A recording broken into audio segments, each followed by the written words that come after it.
सामान्यतः हम सुनते हैं धर्म है जीवन की कला। असल में हम मृत्यु के बारे में सुनना ही नहीं चाहते। अभी मैं मृत्यु सिखाता हूँ के लिए ये एपिसोड्स चला रहे हैं ना, आप देखिएगा इसके दर्शक बहुत कम होंगे। लोग मृत्यु के नाम से ही घबराते हैं। हाँ, जीवन के विस्तार की बात कहो तो अवश्य उत्सुक हो जाएंगे। जीने में हमारा रस है, मरना कौन चाहता है। मैं मृत्यु सिखाता हूँ, यह नाम ही हमें घबरा देता है। मैं आपसे कहना चाहूँगा, ओशो ने ही अकेले नहीं, अनेक संतों ने यह बात कही अपने अपने ढंग से।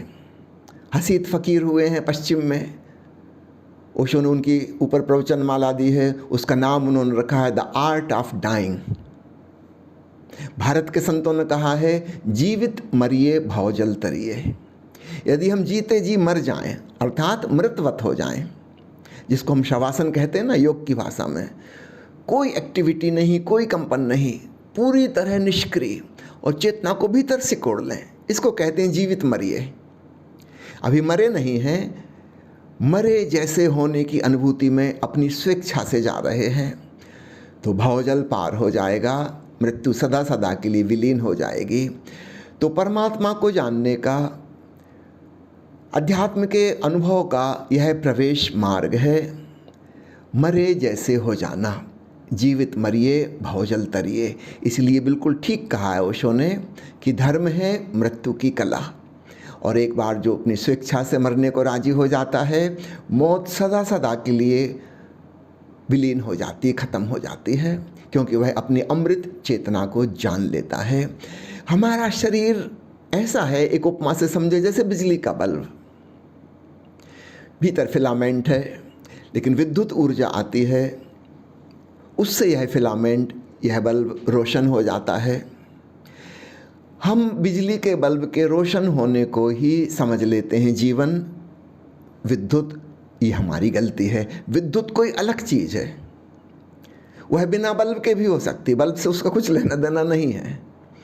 संयोग की बात है, अभी इस बल्ब से प्रकट हो रही है, दूसरे बल्ब से प्रकट हो सकती है, तीसरे से हो सकती है, और हजारों प्रकार के उपकरण हो सकते हैं जिससे विद्युत ऊर्जा प्रकट हो।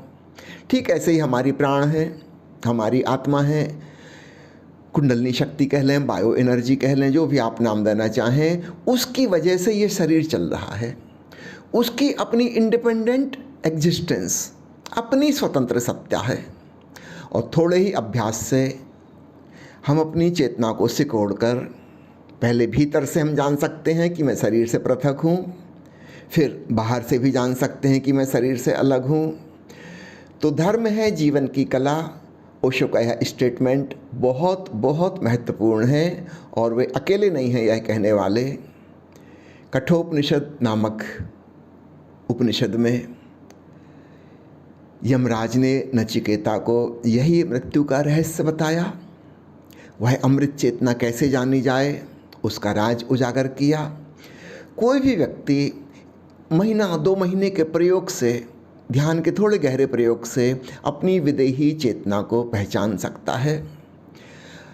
आपको जानकर आश्चर्य होगा, ध्यान की गहराई को भी हम समाधि कहते हैं, और किसी व्यक्ति की कब्र को भी हम समाधि कहते हैं। ऐसा क्यों? दोनों में कुछ तालमेल है, कुछ सामंजस्य है। संतों की कब्र हम बनाते हैं, उसे हम समाधि नाम देते हैं। सच पूछो तो उन्होंने तो जीते ही जान लिया था कि मैं शरीर नहीं हूं। वे तो जीते जी समाधि में प्रवेश कर गए थे। वो ध्यान की समाधि थी, जीवित मरिए भवजल तरिए। लेकिन जब वास्तव में शरीर मरा, तब भी उनकी कब्र को हम समाधि कहते हैं, क्योंकि वे जाग के गए हैं।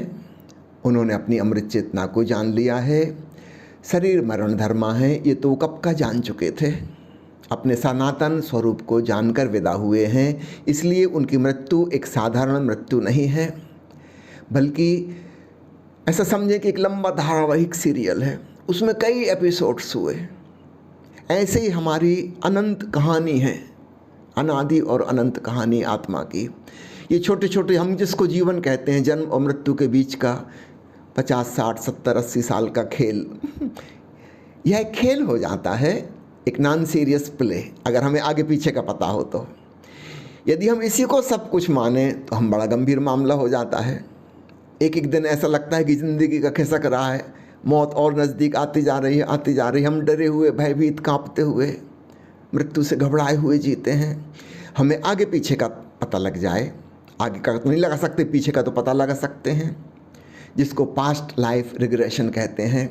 भगवान महावीर ने और भगवान बुद्ध ने जो नई चीज़ मनुष्य जाति को भेंट दी है, याद रखना, वह अहिंसा का सिद्धांत नहीं, वह करुणा नहीं, वह तपस्या नहीं, ये तो पहले से प्रचलित थी, ये कोई नई बात नहीं थी। बुद्ध और महावीर ने जो नई चीज़ मनुष्य जाति को कंट्रीब्यूट की है उसका नाम है जाति स्मरण, अपने पूर्व भाव का स्मरण, आजकल की भाषा में जिसको PLR कहते हैं, पास्ट लाइफ रिग्रेशन।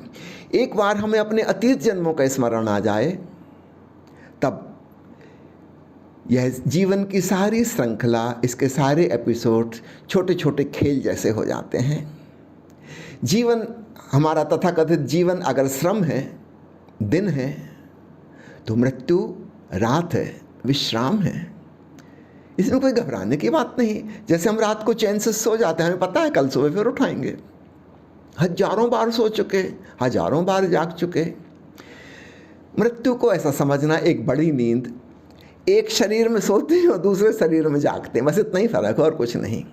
नींद जो है वो छोटी मृत्यु।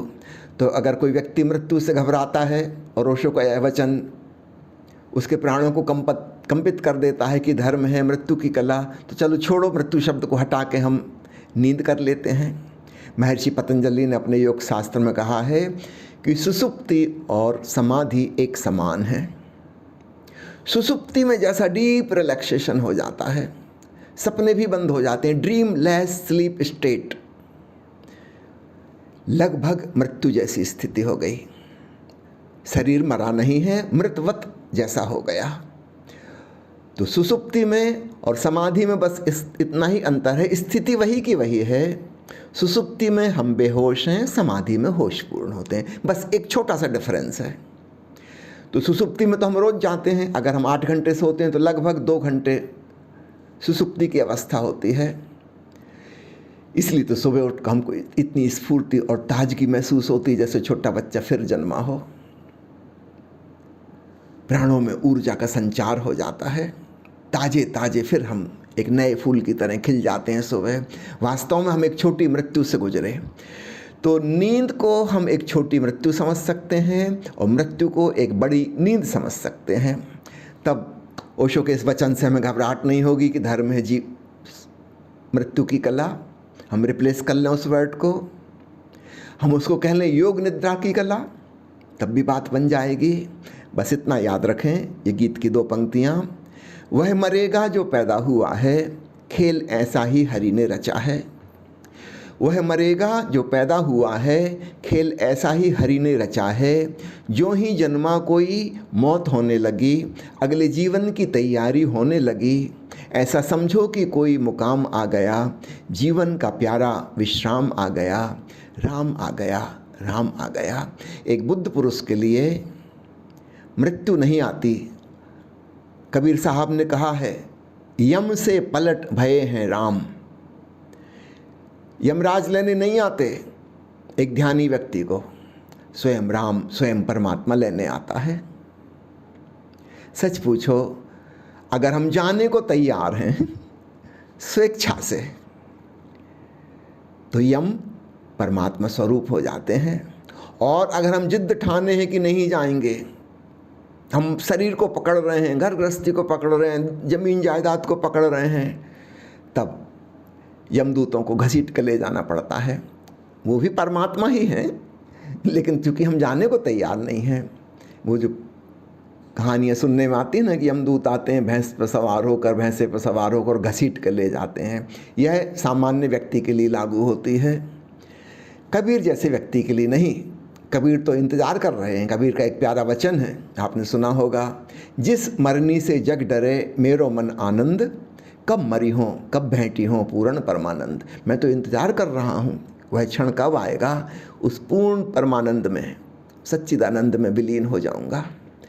जी लिए शरीर में बहुत, देख लिया सब, जीवन को देख लिया, अब मृत्यु को भी देखेंगे, और जीते जी ही मृत्यु को भीतर भीतर प्रयोग करके देख लिया। अब तो पता हो गया कि मृत्यु है ही नहीं। तो ओशो का यह वचन बिल्कुल 100% सही है। वास्तविक अध्यात्म जीते जी मरने की कला है। आप चाहें तो शब्द बदल लीजिए, होश पूर्वक सुसुप्ति में जाने की कला है। ठीक है, इसमें तो डर नहीं लग रहा।